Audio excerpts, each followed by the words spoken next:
Her worn sneakers squeaked against the polished marble floor as she stepped into Metropolitan General Hospital. No designer scrubs, no medical school pin, no prestigious name tag, just faded blue scrubs and a quiet presence.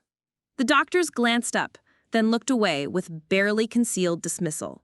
She must be new staff, probably from some community college program. Their whispers followed her like shadows, questioning her credentials, her background, her right to work among the city's medical elite. The head of surgery barely acknowledged her existence. Just another nurse, he thought. But what they didn't know was that the woman they dismissed had once performed surgery under enemy fire, had saved lives in the most dangerous corners of the world, and had earned her place among the most elite warriors the Navy had ever trained. Soon, when chaos struck and lives hung in the balance, they would discover that the quiet nurse they overlooked was the one person who could save them all. Before we jump back in, tell us where you're tuning in from. And if this story touches you, make sure you're subscribed, because tomorrow I've saved something extra special for you. At 32, Rachel Kim looked like any other night shift nurse walking through the pristine corridors of Metropolitan General Hospital. Her black hair was pulled back in a simple ponytail, secured with a basic elastic band that had seen better days. Her scrubs were clean but faded, the kind you could buy in bulk from medical supply stores, rather than the fitted designer versions worn by the physicians. No embroidered name, no university logo, no indication of advanced degrees or specialized training. Just R. Kim, written in black marker on a piece of medical tape stuck to her chest pocket. She carried a worn canvas messenger bag over her shoulder, the strap frayed at the edges from years of use. Inside was nothing extraordinary. A stethoscope that had been a graduation gift from nursing school, a small notebook with a cracked cover, and a water bottle that had seen countless 12-hour shifts. Her sneakers were practical, white with scuff marks that told stories of long nights on hospital floors. Everything about her appearance suggested ordinary, unremarkable, forgettable. Metropolitan General Hospital was anything but ordinary. Located in the heart of the city's medical district, it stood like a monument to modern medicine and old money. The lobby gleamed with imported Italian marble, its walls lined with portraits of distinguished physicians and benefactors whose donations had built wings and funded research. Crystal chandeliers cast warm light over leather seating areas where families of prominent patients waited in comfort. This wasn't a place for the uninsured or the unremarkable. This was where senators, CEOs, and celebrities came when they needed the best medical care money could buy. The nursing staff at Metropolitan General reflected the hospital's elite status. Most held advanced degrees from prestigious universities. Many had trained at world-renowned medical centers before being recruited to work alongside some of the most celebrated physicians in the country. They wore their credentials like badges of honor. Specialty certifications embroidered on custom scrubs, university pins on perfectly styled lab coats, and confidence that came from knowing they belonged in this rarefied medical atmosphere. Rachel's assignment had come through a staffing agency, a temporary placement to cover the night shift in the emergency department. She had arrived 30 minutes early, as was her habit, and spent the time observing the hospital's rhythm. The way the residents moved with purposeful urgency, the casual authority in the attendings' voices, the subtle hierarchy that governed every interaction. She noted the security protocols, the emergency exits, the layout of the trauma bays, old habits from a different life, when situational awareness meant the difference between mission success and catastrophic failure. The charge nurse, Lisa Park, had greeted her with professional courtesy but little warmth. Lisa wore designer scrubs in a flattering cut, her hair styled in a way that suggested she'd never had to choose between sleep and appearance after a 16-hour shift. She'd glanced at Rachel's temporary badge and basic appearance with the kind of assessment that lasted exactly 3 seconds, long enough to categorize and dismiss. "You'll be floating between the trauma bays and general emergency," Lisa had explained, her tone suggesting this was standard procedure for temporary staff. Follow the lead of the residents and attendings. Don't take initiative beyond your scope of practice. The physicians here are very particular about protocol. Rachel had simply nodded. She understood hierarchies, chains of command, and the importance of staying within designated roles. What Lisa didn't know was that Rachel's scope of practice had once included performing emergency surgery in the back of a Humvee while under sniper fire, managing mass casualty situations in hostile territories, and making life-or-death decisions when the nearest qualified physician was 3,000 miles away. As the evening's shift transitioned to night, Rachel found herself assigned to Trauma Bay 3, assisting with the steady stream of patients that flowed through one of the city's busiest emergency departments. She worked quietly and efficiently, anticipating needs before they were voiced, managing multiple tasks with the kind of calm competence that came from years of high-pressure training. But her presence barely registered with the medical staff around her. Dr. Vincent Sterlin, the attending physician overseeing the trauma unit that night, had the kind of presence that commanded attention. Tall and distinguished at 45, he moved through the emergency department like he owned it, which, given his family's substantial donations to the hospital, wasn't entirely inaccurate. His scrubs were custom-tailored, his confidence absolute, his expectations of excellence non-negotiable. He'd graduated summa cum laude from Harvard Medical School, completed his residency at Johns Hopkins, and had spent the last decade building a reputation as one of the city's premier trauma surgeons. When he first noticed Rachel restocking supplies in his trauma bay, his gaze passed over her like she was part of the furniture. To him, temporary nursing staff were interchangeable, warm bodies to handle the mundane tasks that kept the department running while the real medical professionals saved lives. He'd worked with dozens of them over the years, and they all blended into his memory, competent enough to follow orders, but lacking the education, training, and pedigree that separated true medical professionals from mere support staff. Dr. Amanda Foster, the chief resident working under Sterling's supervision, had noticed Rachel differently, as competition for attention and recognition. Amanda had fought hard to earn her position at Metropolitan General, graduating at the top of her class from a prestigious medical school, excelling through a grueling internship, and positioning herself to be selected for the hospital's highly competitive surgical residency program. She was ambitious, brilliant, and acutely aware of how precarious her position was in the hospital's rigid hierarchy. When she saw Rachel moving through the trauma bay with quiet confidence, something about the temporary nurse's demeanor irritated her. There was something in her posture, in the way she assessed situations before acting, that suggested she thought she belonged in spaces reserved for physicians. She had seen it before. Nurses who overestimated their importance, who forgot their place in the medical hierarchy, who needed to be reminded that years of education and training couldn't be replaced by enthusiasm and good intentions. The night was still young, but already the subtle dynamics were establishing themselves.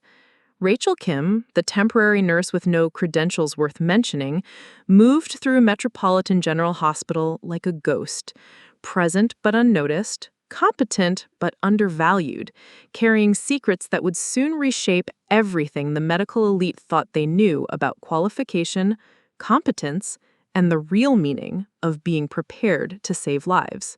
By 10:30 that evening, the whispers had begun in earnest. Rachel stood at the nurse's station, updating patient charts on the computer terminal, when she heard her first real taste of what the staff truly thought of her. Dr. Amanda Foster leaned against the counter just 2 feet away, speaking to a group of residents in a voice carefully modulated to sound professional while ensuring Rachel could hear every word. "Has anyone actually verified her credentials?" Amanda asked, glancing at Rachel's profile on the staffing schedule. "I mean, I know we're desperate for coverage, but there are standards to maintain. This is Metropolitan General, not some community clinic."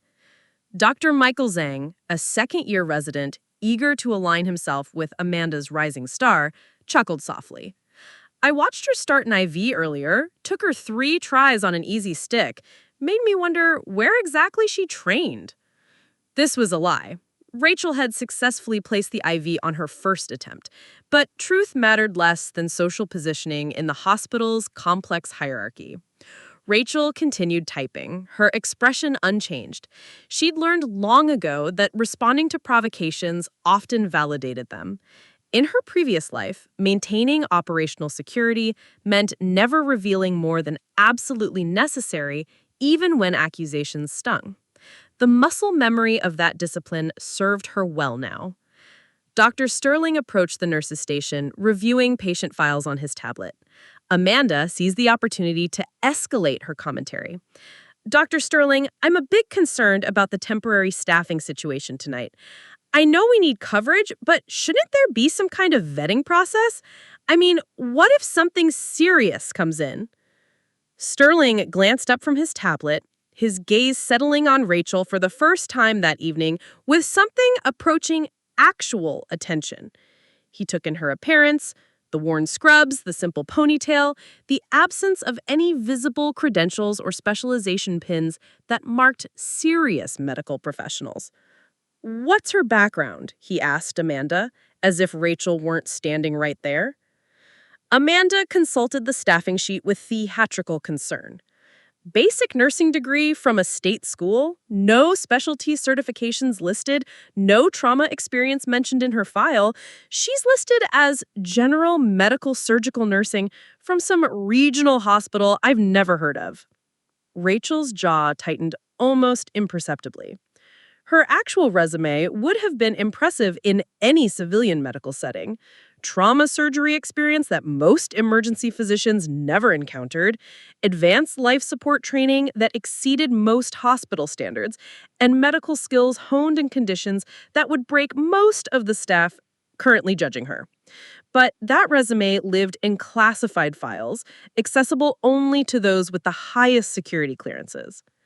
"Well," Sterling said, his tone carrying the subtle condescension of someone accustomed to being the smartest person in any room, "I suppose we can't expect miracles from staffing agencies.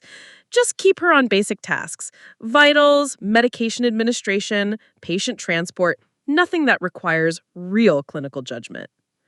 The words hung in the air like a challenge. Rachel saved the chart she'd been updating and moved to check on her assigned patients. But she could feel their eyes following her, cataloging every movement for signs of incompetence they expected to find. Dr. Foster wasn't finished.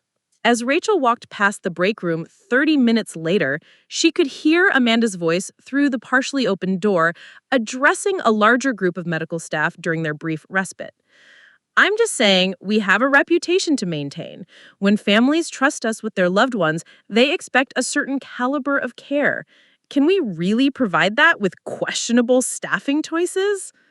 Someone laughed, a sound that carried cruelty disguised as humor. "Did you see her checking equipment earlier? She spent like 10 minutes just staring at the defibrillator, like she'd never seen one before." This was also false. Rachel had been conducting a systematic assessment of the emergency equipment, noting the model numbers, charge capacities, and operational procedures. In her previous life, knowing exactly how every piece of life-saving equipment functioned could mean the difference between a successful mission and catastrophic failure. The habit of thorough preparation was so ingrained, it operated below conscious thought. "Maybe we should start a betting pool," suggested another voice Rachel didn't recognize. "How long before she makes a mistake serious enough to get removed from the assignment?" The laughter that followed was sharp and mean. Rachel paused in the hallway, not from hurt feelings, but from professional assessment. She was gathering intelligence about the group dynamics, understanding the personalities she was dealing with, and measuring the scope of the challenge she faced. These weren't random acts of workplace cruelty. They were coordinated efforts to establish dominance and reinforce hierarchy. Lisa Park, the charge nurse, emerged from the break room and found Rachel standing in the hallway. For a moment, Lisa looked uncomfortable, as if she realized how the conversation might have sounded to someone outside the room. "Rachel," she said, her tone artificially bright, "I need you to restock all the trauma bays. We're running low on several supplies, and I want everything fully equipped before the late-night rush starts." It was busy work, the kind of task assigned to keep someone occupied and out of important spaces. Rachel understood the subtext, but simply nodded. Of course, I'll take care of it immediately." As she gathered supplies from the central storage area, she overheard two of the trauma nurses discussing her assignment. "Poor thing. Probably doesn't even realize how out of her league she is," one said sympathetically. "This place can be brutal for people who aren't prepared for the intensity." I feel a little bad for her, but honestly, if she can't handle the basic social dynamics, how is she going to handle a real emergency? Maybe it's better for everyone if she figures out this isn't the right fit. Rachel methodically loaded supplies onto a cart, her movements precise and efficient. She checked expiration dates, noted quantities, and mentally cataloged the locations of emergency equipment throughout the department. What the staff interpreted as uncertain fumbling was actually the systematic preparation that had kept her alive in some of the most dangerous places in the world. The judgment continued throughout the evening in subtle and not so subtle ways. When she asked Dr. Zhang a clarification question about a medication order, he repeated his response slowly and loudly, as if speaking to someone with limited comprehension. When she efficiently managed a patient transfer that required coordinating with multiple departments, Amanda made a point of double-checking every detail of Rachel's work, implying that mistakes were not just possible, but expected. By midnight, the pattern was clear. Rachel had been categorized, dismissed, and relegated to the margins of Metropolitan General's medical hierarchy. In their minds, she was exactly what her appearance suggested: an unremarkable, temporary employee, adequate for basic tasks, but lacking the education, training, and pedigree necessary for serious medical work. What none of them realized was that Rachel Kim had commanded respect in rooms where mistakes measured in lives lost rather than reprimands received. She had made decisions under pressure that most of them couldn't imagine, had saved lives in conditions that would paralyze the medical staff currently judging her competence. But she remained silent, professional, and observant. Because in her experience, the most dangerous moments often came when people believed they understood exactly who they were dealing with. And sometimes the greatest advantage was letting them continue believing they were right. The mockery intensified as the night wore on, evolving from whispered comments to increasingly bold displays of disrespect. By 1 a.m, what had started as professional skepticism had transformed into something crueler, a coordinated campaign to remind Rachel of her place in Metropolitan General's rigid hierarchy. Dr. Amanda Foster had appointed herself as the unofficial leader of this effort, rallying the residents around shared disdain for the temporary nurse who dared to work quietly and competently in their elite space. Amanda's motivations weren't entirely conscious. She genuinely believed she was protecting the hospital's standards, but underneath lay deeper insecurities about her own position and the constant pressure to prove she belonged among the medical aristocracy. The first direct confrontation came when Rachel was restocking supplies in Trauma Bay 2. She had just finished organizing the medication cart when Amanda entered with Dr. Zhang and 2 other residents in tow, their timing carefully orchestrated to create an audience. "Excuse me," Amanda said, her voice carrying the artificial sweetness that hospital veterans recognized as a warning sign. "I need to check your work here. We've had some irregularities with temporary staff lately, and Dr. Sterling wants everything double-checked." This was a fabrication. Dr. Sterling had given no such instruction, but Amanda knew that invoking his authority would make her actions seem officially sanctioned rather than personally motivated. She began examining the supplies Rachel had just organized, moving items unnecessarily and making notes on her tablet with exaggerated concern. Amanda murmured, loud enough for everyone to hear. "These medication doses aren't arranged according to our standard protocol, and the emergency equipment placement seems unconventional." Rachel had actually organized everything according to the most efficient emergency response patterns: medications grouped by urgency and common combinations, equipment positioned for optimal access during high-stress situations. Her arrangement would have saved precious seconds during a real crisis, but Amanda was more interested in asserting dominance than acknowledging competence. I can reorganize it according to your preferences, Rachel offered, quietly, her tone neutral and professional. Our preferences, Amanda's voice sharpened. These aren't preferences. These are established protocols developed by physicians with years of training and experience. We don't improvise here just because something seems more convenient. Dr. Zhang stepped forward, emboldened by Amanda's aggressive stance. Maybe at your previous hospital, things were more casual, but Metropolitan General operates at a different level. We can't afford mistakes. The other residents nodded in agreement, creating a united front of medical authority, facing down the temporary nurse who had somehow forgotten her place. Rachel absorbed their criticism without visible reaction, but her mind was cataloging the group dynamics, noting who led and who followed, understanding the insecurities that drove their need to diminish her. The humiliation escalated when they moved to the central nurses' station.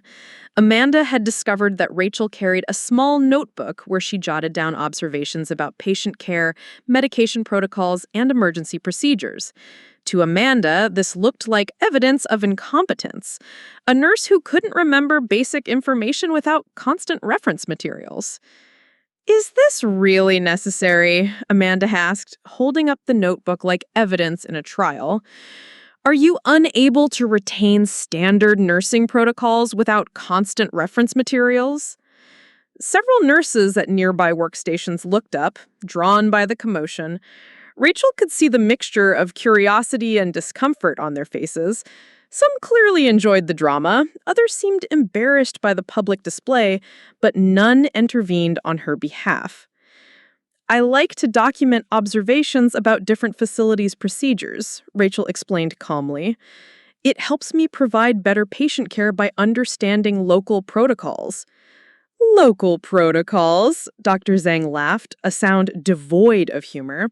These aren't local quirks. These are standard medical practices that any qualified nurse should know instinctively. Amanda flipped through the notebook, her expression growing more theatrical with each page. This is concerning, she announced to the gathering audience. Look at these notes about equipment assessment and emergency response optimization. It's like she's trying to redesign our entire emergency department based on her limited experience. What Amanda was actually reading were the systematic observations of someone trained to rapidly assess and improve operational efficiency in high-pressure environments. Rachel's notes reflected the analytical mindset of someone who had optimized medical protocols in field hospitals, where seconds meant lives, where improvisation wasn't just acceptable, but essential for survival. The situation deteriorated further when Lisa Park joined the crowd, drawn by the unusual gathering at the nurses' station. Amanda immediately brought her into the conversation, framing the situation as a patient safety concern rather than personal harassment. Lisa, I think we need to discuss the temporary staffing situation, Amanda said, her voice heavy with professional concern. I'm finding some irregularities that might compromise patient care. Lisa examined the notebook, her expression growing more skeptical with each page. Like Amanda, she interpreted Rachel's systematic documentation as evidence of uncertainty rather than thoroughness. The possibility that a temporary nurse from an unknown hospital might have insights worth documenting never occurred to her. Rachel, Lisa said, her tone carrying the patronizing patience reserved for difficult children, I think there might be some confusion about your role here. You're not here to evaluate our procedures or suggest improvements. You're here to follow established protocols and support the medical staff. The public dressing down continued for several more minutes, with Amanda and Dr. Zhang taking turns highlighting perceived deficiencies in Rachel's performance. They criticized her note-taking, questioned her supply organization, and suggested that her attempts at thoroughness were actually signs of inadequate training. Throughout the ordeal, Rachel maintained her composure with a discipline that puzzled her critics. They expected defensiveness, explanations, or at least visible discomfort. Instead, they encountered the same calm professionalism that had served her well in briefing rooms where colonels and admirals demanded answers, where showing weakness or uncertainty could undermine mission success and cost lives. The final escalation came when Dr. Sterling himself arrived to investigate the commotion. Amanda seized the opportunity to present her case to the highest authority present, painting Rachel's competent work as evidence of concerning irregularities that required immediate attention. Dr. Sterling, I've been reviewing the temporary nurse's work tonight, and I have some serious concerns about protocol compliance and patient safety standards. Sterling listened to Amanda's report with the attention he gave to all matters presented by his chief resident. He examined Rachel's notebook, reviewed her supply organization, and assessed the situation with the clinical detachment that had made him a successful trauma surgeon. "Miss Kim," he said, finally, his voice carrying the weight of final authority, "while I appreciate thoroughness, we need team members who can integrate seamlessly with established procedures. Innovation and independent assessment aren't what we need from temporary nursing staff." Rachel nodded once, acknowledging his directive without argument or explanation. But as she turned to continue her duties, something in her posture, the straight back, the controlled movements, the absolute calm under pressure, registered differently with a few observant staff members who had remained silent during the confrontation. The escalation was complete. Rachel had been publicly diminished, professionally questioned, and clearly designated as someone who didn't understand her place in Metropolitan General's hierarchy. But what none of them realized was they had just systematically humiliated someone whose actual qualifications would have impressed even Dr. Sterling, someone whose experience in high-pressure medical situations exceeded their collective training. But Rachel Kim had learned patience in places where revealing too much too soon could compromise missions and endanger lives. She would wait, observe, and prepare. Because in her experience, the moment when competence truly mattered always came without warning. The formal exclusion began at 2:30 in the morning when Dr. Sterling made a decision that would haunt him for years to come. The emergency department had settled into the relative quiet of the deep night shift, with only routine cases flowing through the trauma bays. It was during this lull that Sterling chose to address what Amanda Foster had convinced him was a staffing problem requiring immediate resolution.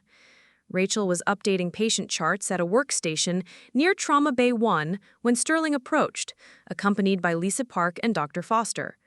The small group's formation was deliberate, official authority backed by administrative support and resident physician expertise. To anyone observing, it looked like a routine supervisory consultation. To Rachel, who had learned to read room dynamics in briefing rooms where lives depended on understanding unspoken communications, it was clearly an orchestrated intervention. "Ms. Kim," Sterling began, his voice carrying the measured authority of someone accustomed to making decisions without explanation or appeal. "I've been reviewing your performance tonight, and I think there's been a fundamental misunderstanding about your role and capabilities here." Rachel saved the chart she had been updating and turned to face the group. Her expression remained neutral, professional, giving no indication of the calculations running through her mind. She was already assessing exit routes, evaluating potential witnesses, and preparing for multiple scenarios, habits so deeply ingrained they operated below conscious thought. "I appreciate your diligence," Sterling continued, "but Metropolitan General operates according to very specific protocols developed over decades of excellence. We can't afford the kind of improvisation that might be acceptable at smaller facilities." Amanda stepped forward, her tablet displaying what she had framed as evidence of Rachel's inadequate performance.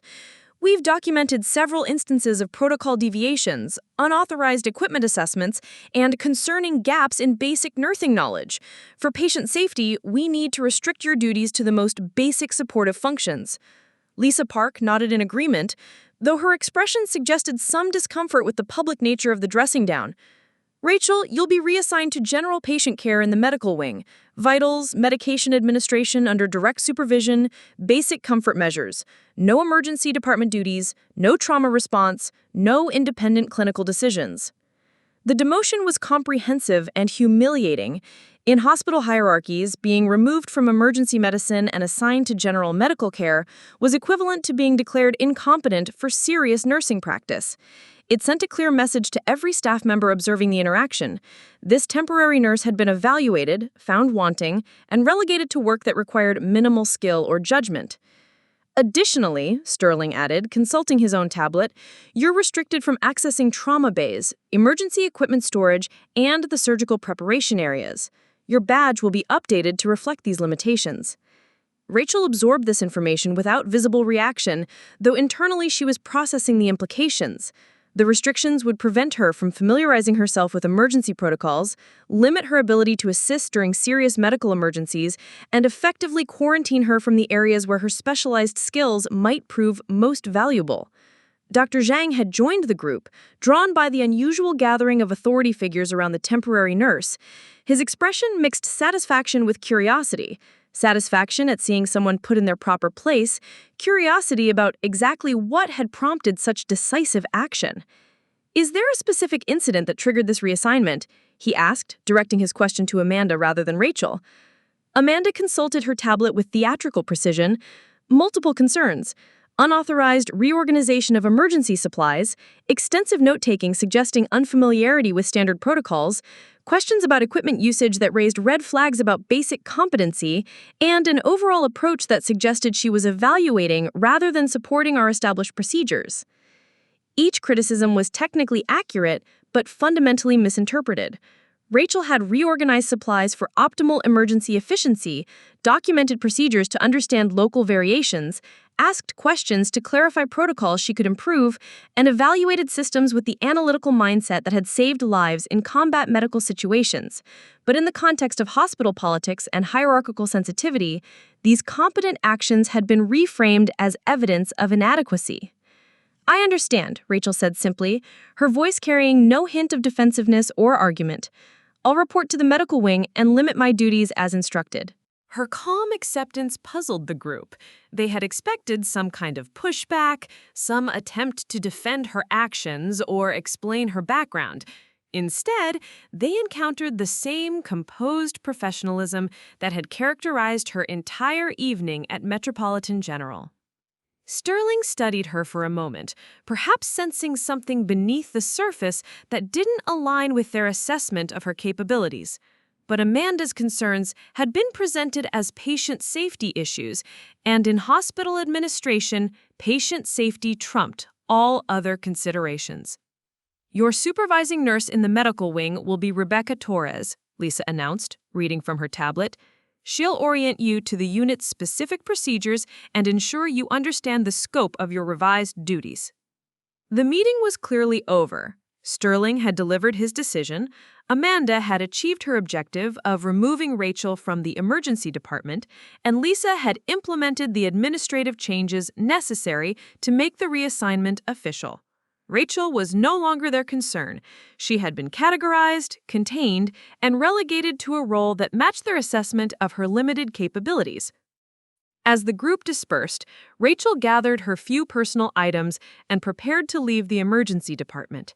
Several staff members watched her departure with expressions ranging from satisfaction to mild sympathy. A few seemed uncomfortable with the public nature of her demotion, but none spoke up on her behalf. The walk to the medical wing felt longer than the actual distance involved. Rachel's sneakers squeaked softly against the polished floors as she made her way through corridors lined with portraits of distinguished physicians and benefactors.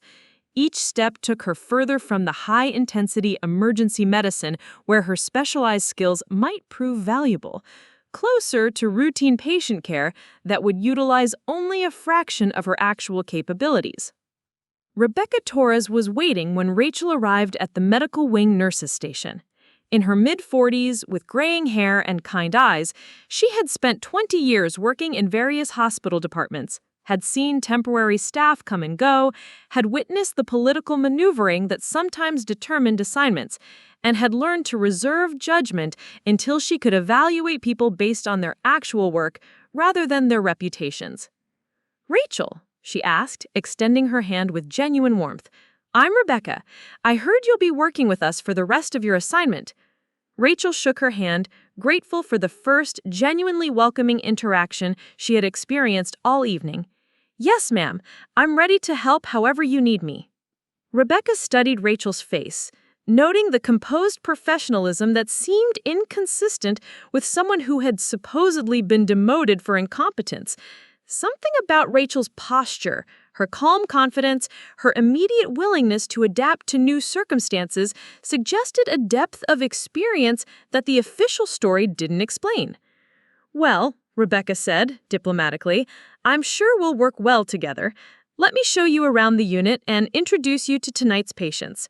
As they began walking through the medical wing, neither woman could have predicted that within hours, the careful boundaries and hierarchical decisions made that night would prove catastrophically inadequate. The moment was coming when Metropolitan General Hospital would need every qualified medical professional available, when protocol restrictions and administrative limitations would become luxury they couldn't afford. And the quiet temporary nurse they had just dismissed from emergency medicine would become the most important person in the building. At 3:47 a.m., the first call came through the hospital's emergency dispatch system. A multi-vehicle accident on Interstate 95 had resulted in multiple casualties, with at least 12 injured and several in critical condition. The ambulances were already en route. Estimated arrival in 8 minutes. For Metropolitan General's emergency department, this was routine. They handled major trauma cases regularly and prided themselves on their rapid response capabilities. Dr. Sterling received the notification on his pager and immediately began coordinating the trauma response. "All available trauma teams to positions," he announced over the hospital's intercom system. "Mass casualty event incoming. Trauma bays 1 through 4 prepare for immediate intake." The emergency department transformed with practiced efficiency. Nurses checked equipment, residents reviewed protocols, and support staff cleared pathways for incoming stretchers. Amanda Foster took her position as chief resident, coordinating between the trauma teams and ensuring that each bay was properly staffed and equipped for serious injuries. In the medical wing, Rachel heard the announcement and felt the familiar surge of adrenaline that came with emergency response. Her body automatically shifted into the heightened awareness state that had kept her alive through countless high-pressure situations. But she remained at her assigned station, continuing to check on the stable patients under Rebecca Torres' supervision. The first ambulance arrived exactly on schedule, its sirens cutting through the pre-dawn quiet as it backed up to the emergency department's trauma entrance. The paramedics quickly briefed the trauma team, 23-year-old male, multiple fractures, possible internal bleeding, vitals stable but concerning. Sterling took charge of the case immediately. His experienced hands began the systematic assessment that would determine the patient's treatment course. Amanda assisted, demonstrating the competence that had earned her the chief resident position. The trauma team functioned smoothly, each member executing their assigned role with the precision that came from extensive training and regular practice. But as the second ambulance arrived, then the third, the complexity of the situation began to escalate beyond routine protocols. The accident had involved a passenger bus, 2 semi-trucks, and several smaller vehicles. The injuries ranged from minor fractures to life-threatening trauma requiring immediate surgical intervention. By 4:15 a.m., Metropolitan General's emergency department was experiencing the kind of crisis that tested every system, every protocol, every assumption about their capabilities. The trauma bays were overflowing, the waiting area had been converted into a triage zone, and staff members were being pulled from other departments to assist with the overwhelming patient load. Dr. Zhang was struggling with a patient whose chest trauma was proving more complex than initially assessed. The standard treatment protocols weren't producing the expected results, and the patient's condition was deteriorating despite aggressive intervention. "Dr. Sterling, I need assistance here," he called out, his voice carrying the first note of panic that any of the staff had heard that night. Sterling was simultaneously managing his own critical patient while trying to coordinate the overall emergency response. Amanda was dividing her attention between 3 different trauma cases, her usual confidence beginning to crack under the pressure of making rapid decisions about multiple life-threatening situations. The hospital's backup systems were being activated. Additional surgeons were being called in from home, operating rooms were being prepared for emergency procedures, and the blood bank was being alerted to potential massive transfusion requirements. But all of these responses took time that patients bleeding out in trauma bays didn't have. "We need more hands," Amanda announced, though she wasn't sure where additional qualified help would come from. The hospital's regular nursing staff was already stretched thin, and the complexity of the trauma cases required experienced emergency medicine professionals. Lisa Park was coordinating with other departments, trying to identify staff members with emergency experience who could be temporarily reassigned to the trauma unit. But most of the hospital's nurses were specialized in their own areas: cardiac care, pediatrics, oncology, and lacked the specific training needed for complex trauma management. The 7th ambulance arrived with what the paramedics described as the most critical case yet: a young mother whose injuries were so severe that they exceeded the capabilities of even experienced trauma teams. She would need immediate surgical intervention, blood transfusions, and the kind of advanced life support that pushed medical teams to their absolute limits. Sterling looked around the emergency department, taking in the chaos that was beginning to overwhelm their carefully structured protocols. Every trauma bay was occupied, every qualified staff member was at maximum capacity, and more critical patients were still arriving. "Amanda," he said, his voice tight with controlled stress, "we may need to consider partial diversion. We're approaching the point where patient safety could be compromised." But even as he spoke those words, Sterling knew that diverting patients to other hospitals meant potentially losing precious minutes that could determine whether people lived or died.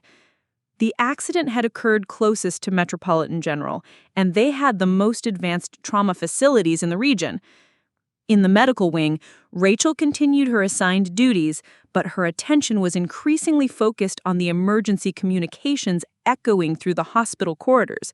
She could hear the stress in the voices, recognize the signs of a medical crisis that was outpacing available resources. The moment she had been unconsciously preparing for all evening was approaching, when protocols would prove inadequate, when training would reach its limits, and when the hospital would need capabilities that existed in very few places.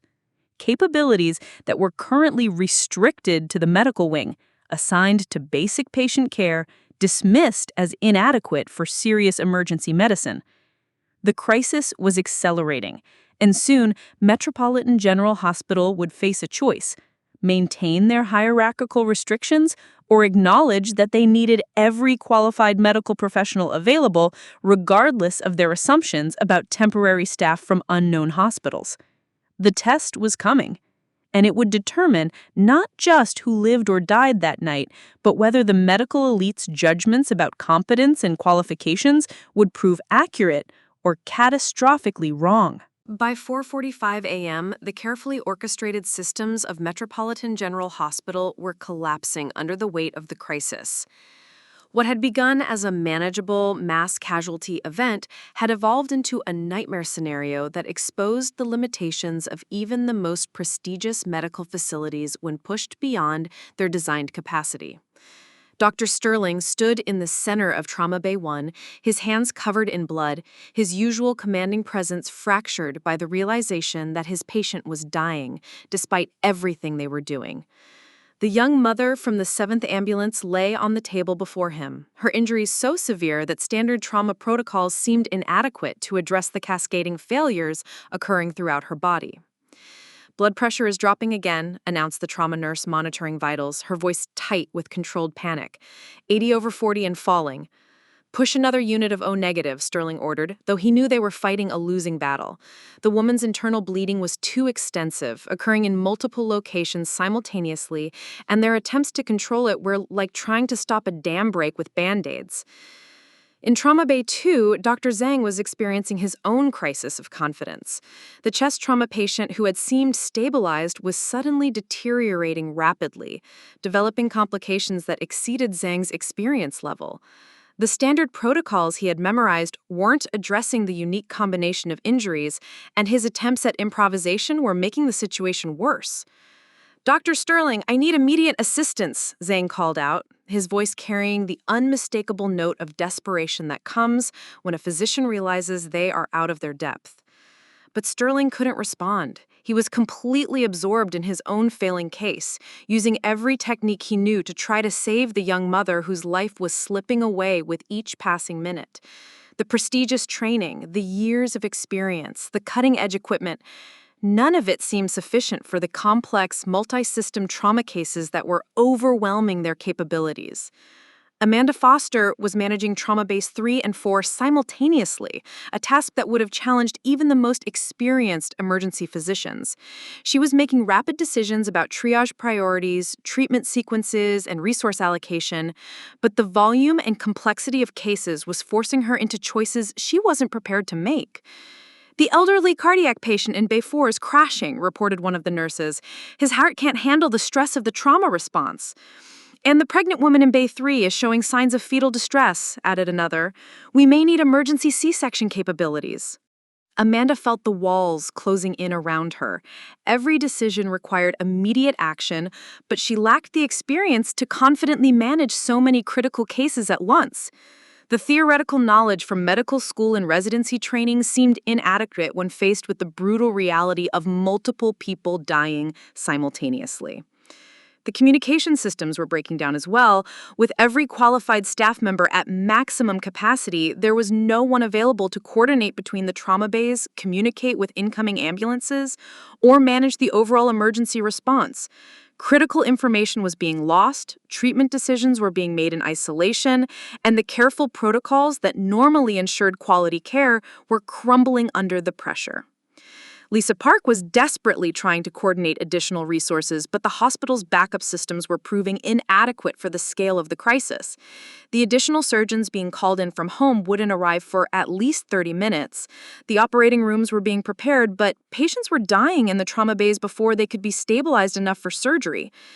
"We need to implement disaster protocols," she announced over the intercom, though everyone could hear the uncertainty in her voice. The disaster protocols looked impressive on paper, but they assumed a certain baseline of available qualified personnel that simply didn't exist at 4:45 a.m. on a random Tuesday. Dr. Zhang's patient suddenly went into cardiac arrest, the monitors erupting in alarms that added to the cacophony of medical crisis filling the emergency department. Zhang began CPR, but his technique was showing the stress of fatigue and panic. His compressions were inconsistent, his rhythm was off, and the patient's chances of survival were diminishing with each passing second. "I need help," Zhang shouted, abandoning any pretense of professional composure.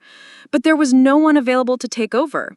Every qualified person was already managing their own critical cases, and the complexity of the trauma injuries required specialized emergency medicine training that most of the hospital's regular staff didn't possess. In Trauma Bay 1, Sterling's patient flatlined. The monitors showed the steady tone that indicated cardiac arrest, but when he attempted to begin resuscitation protocols, it became clear that the internal bleeding had been too severe, too widespread, for any intervention to succeed. The young mother was gone, despite every effort of Metropolitan General's most experienced trauma surgeon. Sterling stepped back from the table, his hands shaking slightly as the reality of the failure sank in. He had lost patients before. It was an inevitable part of emergency medicine, but never due to inadequate response capabilities. Never because the hospital's systems had proven insufficient for the crisis at hand. The failure was spreading through the emergency department like a contagion. Amanda was making increasingly desperate decisions about which patients to prioritize, knowing that her choices would determine who lived and who died. Zhang was losing his second patient of the night, his confidence shattered by the realization that his training hadn't prepared him for this level of complexity and pressure. More ambulances were still arriving. The state police had reported at least 3 more critical cases en route, including a child with severe head trauma and an adult with injuries so extensive that the paramedics weren't sure he would survive the transport to the hospital. "We need to divert the remaining cases," Amanda announced, though she knew it was essentially a death sentence for patients who needed immediate care. "We can't safely manage any more critical trauma." Sterling looked around the emergency department, taking in the scene of barely controlled chaos. Bodies on stretchers waiting for assessment, family members demanding information that no one had time to provide, staff members pushed beyond their capabilities and training. The prestigious Metropolitan General Hospital, with its cutting-edge equipment and elite medical staff, was failing its most basic mission: saving lives when it mattered most. The carefully maintained hierarchies, the exclusive training programs, the assumption that their medical aristocracy was inherently superior to ordinary healthcare workers, all of it was proving inadequate when faced with real crisis conditions. In the medical wing, Rachel could hear the deteriorating situation through the hospital's communication systems. The stress in the voices, the increasing frequency of emergency codes, the subtle but unmistakable signs that the medical staff were overwhelmed beyond their capabilities. She continued her assigned duties, checking on stable patients and assisting Rebecca Torres with routine care. But her mind was processing the emergency communications with the analytical framework that had kept field hospitals operational in combat zones, where failure meant catastrophic loss of life. The moment was approaching when Metropolitan General Hospital would have to choose between maintaining their assumptions about hierarchy and competence, or acknowledging that they needed help from wherever it could be found, even from a temporary nurse that they had dismissed as inadequate for serious emergency medicine. The test of their judgment was about to become a matter of life and death for the patients still arriving, still fighting for survival, still depending on a medical system that was proving insufficient for the crisis that had engulfed them. At 5:02 a.m., when the 9th ambulance arrived carrying a 7-year-old girl with severe head trauma, Rachel Kim made a decision that would change everything.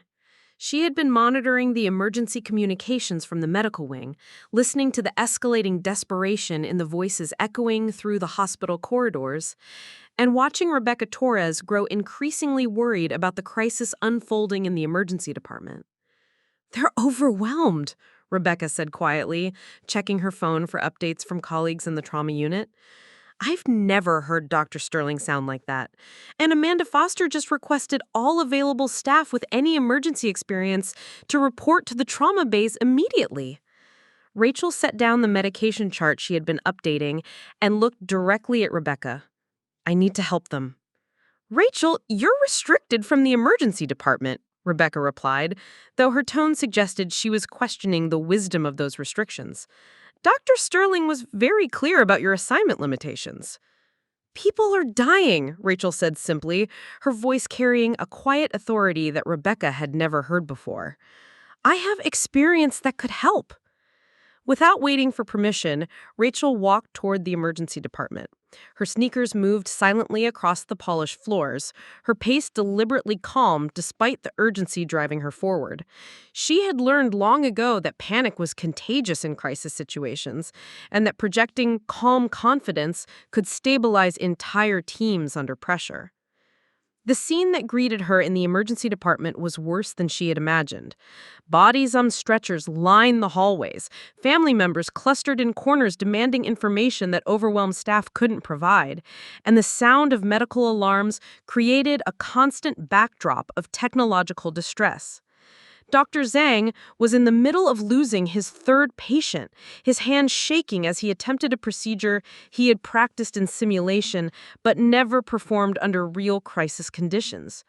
The child with head trauma lay on a stretcher in the hallway because all trauma bays were occupied, her condition deteriorating with each minute of delayed treatment. Rachel assessed the situation with a systematic approach that had served her in field hospitals where organized chaos meant the difference between mission success and catastrophic failure. She could see the bottlenecks, identify the critical decision points, and recognize the patterns of failure that were cascading through the emergency response system. She moved first to the child in the hallway.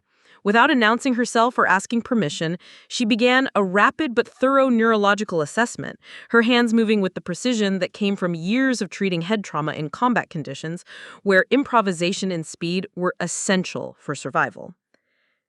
"Pupils reactive but sluggish. GCS score dropping," she said to the nurse standing nearby, her voice carrying the calm authority of someone who had managed similar cases under far worse conditions. "She needs immediate intervention or we're going to lose her." The nurse looked confused. "I'm sorry, who are you? This patient is waiting for Dr. Foster to complete her current case." "Dr. Foster is managing 3 critical patients simultaneously," Rachel replied, already preparing the necessary equipment. "This child doesn't have time to wait." She began the delicate process of establishing an intracranial pressure monitor, a procedure that required the kind of specialized training typically reserved for neurosurgical residents. Her movements were fluid, confident, executed with the muscle memory that came from performing similar procedures in field conditions where there were no backup systems or safety nets. Dr. Zhang noticed the activity and looked over from his own struggling case. "Hey, what are you doing? You're not authorized to perform that procedure." Rachel didn't pause in her work. "The child has rising intracranial pressure from the head trauma. Without immediate intervention, she'll experience brain herniation within the next 10 minutes. She completed the monitor placement with textbook precision. "The pressure reading confirms significant elevation. We need to implement rapid decompression protocols." Zhang stared at the monitor reading, recognizing both the accuracy of Rachel's assessment and the skill level required to obtain it. Who trained you to do that?" Instead of answering, Rachel moved to Zhang's patient, quickly assessing the chest trauma case that had been overwhelming the young resident. She could see immediately what Zhang was missing, a secondary injury pattern that required a different treatment approach than the standard protocols he was attempting to follow. "The bleeding isn't coming from where you think it is. There's a secondary injury to the subclavian artery that's being masked by the obvious chest wounds." She began a procedure that Zhang had read about but never seen performed outside of advanced trauma surgery training programs. Her technique was flawless, her knowledge comprehensive, her execution faster and more confident than anything Zhang had witnessed from even senior residents. "That's an advanced vascular repair," Zhang whispered, watching Rachel's hands work with surgical precision. "Where did you learn to do that?" Dr. Sterling, hearing the conversation from Trauma Bay 1, looked up from his own case to see what was happening. What he observed made him question everything he thought he knew about the temporary nurse they had dismissed hours earlier. Rachel was simultaneously managing the child's head trauma, directing Zhang through the vascular repair, and coordinating with nurses to optimize the treatment sequence for maximum efficiency. She moved between cases with the fluid competence of someone who had managed multiple critical patients in resource-limited environments. "We need to establish a triage priority system," she announced to the emergency department staff. "Current protocols are creating bottlenecks that are preventable with better resource allocation." Amanda Foster, overhearing the comment, looked up from her own cases with a mixture of confusion and irritation. "Excuse me, but you're not authorized to be in the emergency department, and you certainly don't have the training to recommend triage modifications." Rachel continued working while she spoke, her hands never pausing in their systematic assessment and treatment of the critical patients. "The pregnant woman in Bay 3 needs immediate C-section. Her fetal distress indicators suggest placental abruptions, which means we have less than 15 minutes to save both lives." "How could you possibly know that?" Amanda demanded, though she was already moving toward Bay 3 to verify Rachel's assessment. "The elderly cardiac patient in Bay 4 is experiencing medication interactions that are complicating his trauma response. His home medications are contraindicated with the current treatment protocol. Adjust the dosages and his condition will stabilize." Sterling abandoned his current case and walked over to where Rachel was working. He watched her complete a complex medical procedure with the kind of expertise that typically required years of specialized training, saw her coordinate multiple cases with the systematic efficiency of someone who had managed similar crises before. "Who are you?" he asked, his voice carrying none of the dismissive authority that had characterized their previous interactions. Rachel looked up from the patient she was treating, her expression calm and focused. "I'm someone who can help save these people, if you'll let me work." The emergency department had gone quiet, except for the sound of medical equipment and Rachel's clear, confident voice directing treatment protocols. The medical staff were watching a temporary nurse they had dismissed perform procedures and make assessments that exceeded the capabilities of most emergency medicine residents. Dr. Sterling faced a choice that would define his career and determine whether the remaining critical patients would live or die. He could maintain the hierarchical restrictions that had seemed so important hours earlier, or he could acknowledge that competence and training sometimes came from unexpected sources. The decision would determine not just the outcome of the crisis, but whether Metropolitan General Hospital's assumptions about medical excellence would prove adequate for the realities of life and death emergency medicine. The transformation in the emergency department was immediate and undeniable. Within minutes of Rachel taking control of the critical cases, the chaos that had overwhelmed Metropolitan General's medical staff began to resolve into organized, efficient emergency response. The difference was so dramatic that even the most skeptical observers couldn't dismiss what they were witnessing. Dr. Sterling watched Rachel coordinate the emergency C-section for the pregnant woman while simultaneously directing Dr. Zhang through the vascular repair that was saving his patient's life. Her ability to manage multiple complex cases simultaneously exceeded anything he had seen from even the most experienced emergency physicians. "How is she doing that?" whispered one of the trauma nurses, watching Rachel perform a delicate neurosurgical procedure on the 7-year-old girl while providing verbal guidance to Amanda Foster on managing the cardiac patient's medication interactions. The answer was becoming increasingly obvious to anyone with the medical knowledge to understand what they were observing. Rachel's techniques weren't just competent, they were extraordinary. Her knowledge wasn't just adequate, it was comprehensive and specialized in ways that suggested training far beyond standard nursing education. Amanda Foster found herself following Rachel's treatment recommendations, despite her earlier dismissal of the temporary nurse's capabilities. The pregnant woman's condition had indeed been placental abruption, exactly as Rachel had diagnosed from across the emergency department. The emergency C-section was proceeding successfully, and both mother and baby were stable, an outcome that wouldn't have been possible without Rachel's rapid assessment and intervention. "Her diagnostic accuracy is incredible," Amanda admitted quietly to Dr. Zhang, who was still processing how Rachel had identified the vascular injury he had missed. "She's seeing things that we're trained to look for, but somehow overlooking under pressure." Dr. Zhang nodded, his own confidence beginning to return as Rachel's guidance helped him successfully complete the procedure that had been overwhelming him minutes earlier. It's not just diagnostic accuracy. Her technical skills are at the level of senior surgical residents, maybe higher. The elderly cardiac patient's condition had stabilized exactly as Rachel predicted once his medication protocols were adjusted. The child with head trauma was responding to the intracranial pressure monitoring and decompression procedures that Rachel had implemented. Every intervention she had made was proving medically sound and potentially life-saving. Lisa Park stood at the nurses' station, watching the systematic transformation of the emergency department's crisis response. The bottlenecks that had been creating dangerous delays were being eliminated through Rachel's reorganization of triage priorities and resource allocation. The communication breakdowns that had prevented effective coordination between trauma teams were being resolved through her clear, decisive directions. "This is impossible," Lisa said to Rebecca Torres, who had followed Rachel to the emergency department and was now observing the situation with growing amazement. "Temporary nurses don't have this level of training. This is advanced emergency medicine and trauma surgery." Rebecca was beginning to piece together observations she had made during Rachel's brief time in the medical wing.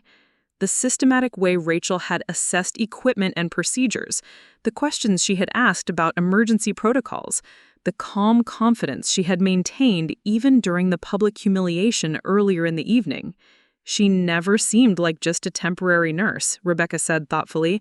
There was something about her presence, her composure under pressure, and the way she moves through medical situations.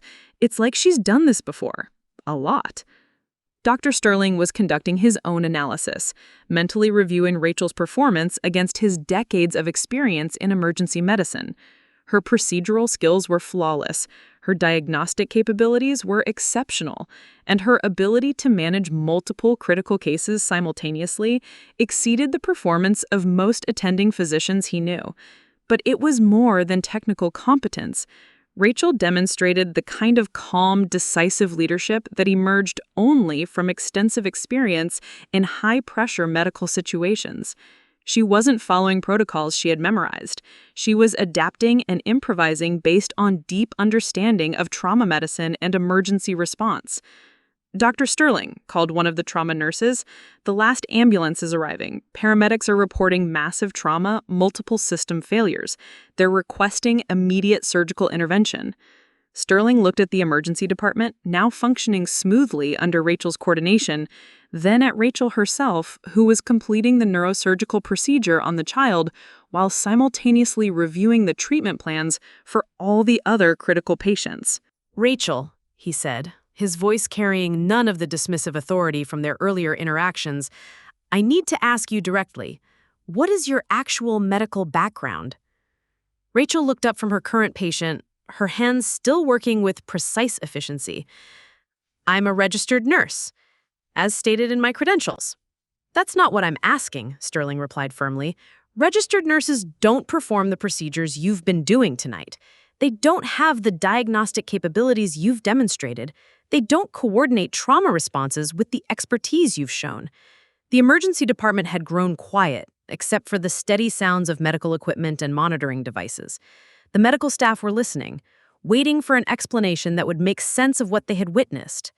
Amanda Foster stepped forward, her earlier antagonism replaced by genuine curiosity and respect. "Rachel, I owe you an apology for how I treated you earlier, but Dr. Sterling is right. Your skills exceed anything I've seen from emergency medicine residents, and your knowledge base suggests specialized training that goes far beyond standard nursing education." Dr. Zhang nodded in agreement. "The vascular repair you guided me through, I've only seen that procedure performed by vascular surgeons with years of specialized training, and you did it while managing 3 other critical cases." Rachel completed her current procedure and stepped back, assessing the now stabilized emergency department. Every critical patient was receiving appropriate care, the crisis that had overwhelmed the hospital's resources was under control, and the medical staff were functioning effectively under her systematic reorganization of their response protocols. "My nursing credentials are accurate, but they're not complete." Lisa Park checked her tablet, reviewing Rachel's employment file with new attention to details she had previously overlooked. "Your background check shows gaps in your employment history, several years where there's no record of hospital work." Rebecca Torres was beginning to understand. "You said you worked at a regional hospital before this assignment, but you never specified which one or in what capacity." Sterling studied Rachel's face, noting the controlled composure that had characterized her behavior throughout the evening.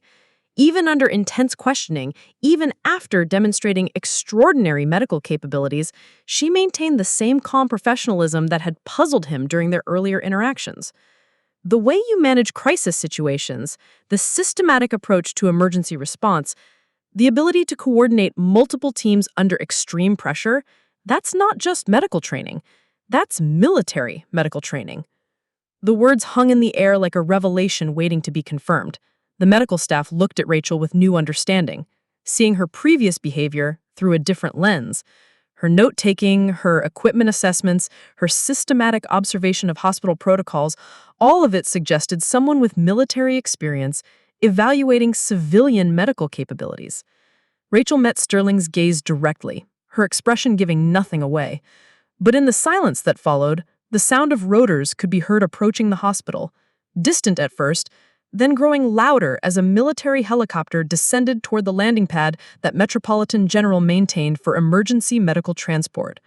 The final revelation was approaching, and with it the truth about who Rachel Kim really was and why her dismissal from the emergency department had been one of the most catastrophic misjudgments in the hospital's distinguished history. The military helicopter touched down on Metropolitan General's landing pad at exactly 5:47 a.m., its rotors cutting through the pre-dawn darkness with mechanical precision. The aircraft bore the insignia of the Naval Medical Command, and its arrival was neither scheduled nor announced through normal hospital channels. As the rotors wound down, a figure in dress naval uniform emerged from the aircraft and walked purposefully toward the hospital's main entrance. Inside the emergency department, the medical staff were still processing the dramatic transformation that had occurred under Rachel's leadership. Every critical patient was stable. The crisis that had overwhelmed their resources was under control, and the temporary nurse they had dismissed was proving to be the most competent emergency medical professional any of them had ever observed. Dr. Sterling was reviewing the treatment records on his tablet, documenting the procedures that Rachel had performed and the interventions that had saved multiple lives. "These techniques aren't in the standard emergency medicine protocols," he said, his voice filled with professional amazement. "Some of these procedures are classified as experimental in civilian hospitals." Amanda Foster was experiencing her own revelation as she reviewed the successful emergency C-section that had saved both mother and child. The diagnostic speed was incredible. She identified placental abruption from across the department, recognized the urgency, and coordinated immediate intervention. "I've never seen anything like it." Dr. Zhang was studying the vascular repair that Rachel had guided him through, understanding for the first time the complexity of the procedure he had just completed under her direction. "This is advanced trauma surgery, the kind of technique they use in combat situations where conventional surgical options aren't available." The word combat hung in the air as the implications became clear. The medical staff were beginning to understand that Rachel's extraordinary capabilities weren't just exceptional training. They were the result of experience in medical situations that most civilian physicians never encountered. Lisa Park looked up from her tablet, her expression showing new comprehension. "I just accessed the detailed background check. Her employment gap corresponds exactly with the period when the Navy was conducting classified medical operations in overseas conflict zones." Before anyone could respond, the emergency department doors opened, and Commander Robert Hayes entered, his dress naval uniform immediately commanding attention from everyone present.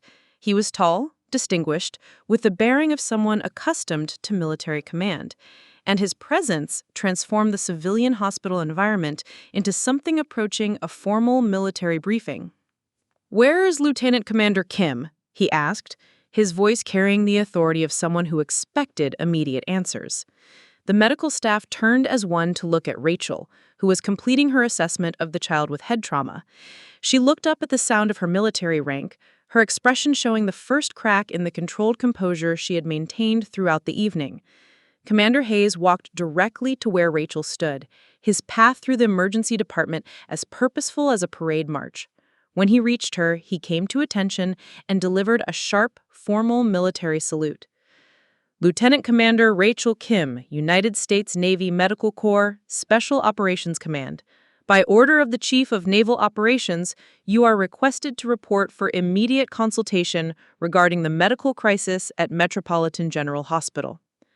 Rachel returned the salute with the precision that came from years of military service. Her civilian nurse persona finally gave way to the naval officer she actually was. "Commander Hayes, I am currently engaged in emergency medical operations. The situation is under control." The silence in the emergency department was absolute. Even the medical equipment seemed to quiet as the full implications of what they were witnessing became clear. Rachel Kim wasn't just a temporary nurse with unusual skills. She was a Navy lieutenant commander with specialized training in special operations medicine. Dr. Sterling stepped forward, his voice barely higher than a whisper. "Lieutenant Commander? Special operations?" Commander Hayes turned to address the assembled medical staff, his bearing formal and official. Lieutenant Commander Kim is one of the Navy's most distinguished combat medical officers. She served 3 tours with SEAL Team medical units, conducted emergency surgery in hostile territories, and commanded field hospitals in some of the most dangerous operational zones in the world. Amanda Foster felt the blood drain from her face as she remembered her treatment of Rachel earlier in the evening. SEAL Team medical units? Her specialty is trauma surgery in resource-limited environments. She has performed more emergency procedures under combat conditions than most civilian surgeons perform in their entire careers. Her training includes advanced techniques that are classified above most civilian medical clearance levels. Dr. Zhang was staring at Rachel with new understanding. That's why you could do the vascular repair. That's why you knew about the specialized trauma techniques. Rachel's expression remained composed, but there was a subtle shift in her posture, the return of the military bearing that she had suppressed during her time as a civilian nurse. "My current assignment is as a registered nurse," she said simply. "My military service is in the past." Commander Hayes consulted a tablet he carried. "According to our records, Lieutenant Commander, you took extended leave following the incident in Afghanistan. Your leave status is still active, but you remain subject to recall for emergency medical operations." The mention of Afghanistan created another moment of silence. The medical staff were beginning to understand not just Rachel's extraordinary capabilities, but the personal cost that might have driven her to seek civilian nursing work in quiet hospitals far from the high-intensity military medicine that had defined her career. Rebecca Torres stepped forward from where she had been observing the revelation. "The incident in Afghanistan, is that why you left active duty?" Rachel's composure faltered slightly, the first sign of emotional vulnerability she had shown all evening. "I lost members of my team during a medical evacuation under fire. I decided that civilian medicine might be less complicated." Dr. Sterling was processing the full scope of what had occurred that evening. "We dismissed a Navy lieutenant commander from our emergency department. We questioned the qualifications of someone whose medical training exceeds most of our staff." Amanda Foster stepped forward, her voice carrying genuine remorse. "Rachel, Lieutenant Commander, I owe you more than an apology. My behavior tonight was unprofessional and completely misjudged your capabilities." Commander Hayes reviewed his tablet again. "Lieutenant Commander Kim, the Naval Medical Command has been monitoring tonight's events through our liaison protocols with civilian hospitals. Your performance has been noted and appreciated." "I'm on leave, Commander," though her tone suggested respect for the chain of command. "I'm not seeking reinstatement to active duty." "Understood," Hayes acknowledged. "However, your actions tonight have saved multiple civilian lives using techniques and training provided by the United States Navy. That service reflects positively on the Medical Corps and Special Operations Medicine." The emergency department remained quiet as the medical staff absorbed the full revelation. The temporary nurse they had mocked, dismissed, and excluded was actually one of the most qualified emergency medical professionals any of them would ever encounter. Her extraordinary performance during the crisis wasn't luck or inspiration. It was the result of years of training in the most demanding medical environments possible.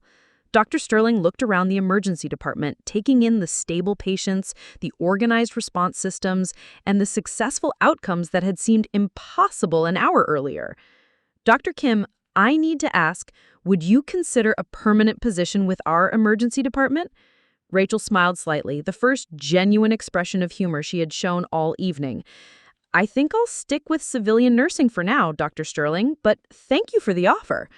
The revelation was complete. The truth about Rachel Kim had been exposed, and with it, the understanding that competence, qualification, and medical excellence sometimes came from sources that the civilian medical establishment neither expected nor fully appreciated. The hierarchy and assumptions that had governed Metropolitan General Hospital had proven inadequate for recognizing true medical capability when it didn't arrive with the expected credentials and pedigree.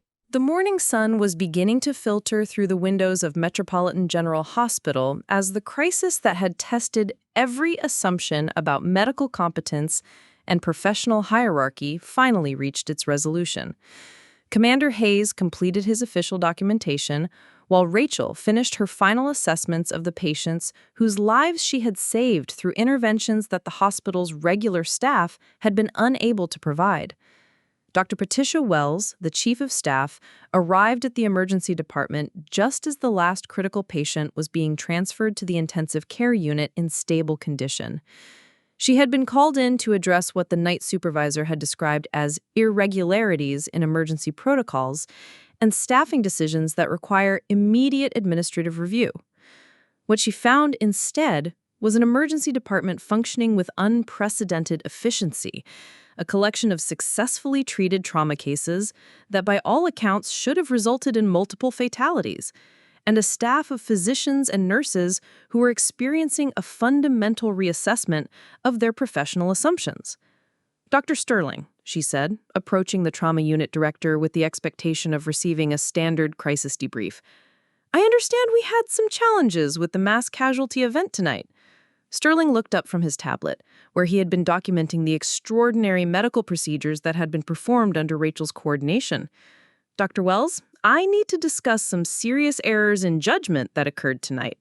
Errors that could have cost multiple lives if not for the intervention of someone we had dismissed from the emergency department." Dr. Wells glanced around the emergency department, noting the calm efficiency and successful patient outcomes that contradicted the crisis reports she had received. "Dismissed from the emergency department? What are you talking about?" Amanda Foster stepped forward, her expression showing the professional humility that comes from recognizing a fundamental mistake in judgment. "Dr. Wells, earlier tonight we made assumptions about a temporary nurse's qualifications based on her appearance and credentials. We restricted her from emergency medicine duties and assigned her to basic patient care." "And?" Dr. Wells asked, though she was beginning to sense that the story was more complex than a simple staffing reassignment. "That temporary nurse was Lieutenant Commander Rachel Kim, a Navy Special Operations medical officer with more combat trauma experience than our entire emergency department combined," Sterling explained. "When our protocols failed during the mass casualty event, she saved every critical patient we were losing." Dr. Wells turned to look at Rachel, who was quietly completing her documentation while Commander Hayes prepared for departure. "Lieutenant Commander Kim, you're currently serving with the Navy?" "I'm on extended leave, Dr. Wells. Tonight I was working as a temporary nurse through a civilian staffing agency." Commander Hayes stepped forward to provide official context. "Lieutenant Commander Kim has served 3 combat tours with SEAL Team medical units. Her specialization in emergency trauma surgery under extreme conditions makes her one of the most qualified emergency medical officers in the United States military." The implications were staggering. Dr. Wells realized that not only had the hospital staff misjudged Rachel's capabilities, but they had actively excluded someone whose qualifications exceeded those of most emergency medicine attending physicians from the very situations where her expertise could save lives. "Dr. Sterling, Dr. Foster," she said, her voice carrying the weight of administrative authority, "I want a complete review of the decisions made tonight. How did we fail to recognize Lieutenant Commander Kim's qualifications? How did our evaluation processes prove so inadequate?" Amanda Foster stepped forward immediately. "The failure was primarily mine, Dr. Wells. I made assumptions based on her appearance, her temporary status, and the absence of visible credentials. I influenced other staff members to question her competence and ultimately convinced Dr. Sterling to restrict her duties."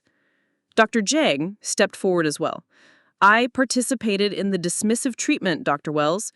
We judged her based on our preconceptions about temporary staff rather than evaluating her actual capabilities." Dr. Wells was conducting her own review of the evening's events, understanding that the hospital's prestigious reputation had nearly been compromised by exactly the kind of hierarchical prejudices that she had worked years to eliminate from Metropolitan General's culture. "Lieutenant Commander Kim," she said, "on behalf of Metropolitan General Hospital, I apologize for the treatment you received tonight. Our staff's behavior was unprofessional and potentially dangerous to patient care." Rachel nodded in acknowledgement, though her expression suggested that she held no personal animosity toward the medical staff. "Dr. Wells, the important thing is that every patient received the care they needed. The crisis was resolved successfully. Thanks to your intervention, Sterling added. Without your expertise, we would have lost multiple patients tonight. The techniques you employed, the coordination you provided, it saved lives that our standard protocols couldn't save. Commander Hayes consulted his tablet one final time. Lieutenant Commander Kim, the Naval Medical Command has officially noted your exemplary service in civilian emergency medicine. This incident will be documented as an example of special operations medical training providing critical support to civilian healthcare facilities. Dr. Wells was already considering the broader implications for hospital policy and staff training. Lieutenant Commander, would you be willing to consult with our emergency medicine residency program? Your experience could provide valuable insights for training physicians who might encounter similar crisis situations. Rachel considered the offer thoughtfully. I would be willing to discuss trauma medicine techniques, but I'm not seeking to return to high-intensity medical practice. My current preference is for civilian nursing in less demanding environments. Amanda Foster stepped forward again, her voice carrying genuine respect. Rachel, I learned more about emergency medicine tonight watching you work than in months of residency training.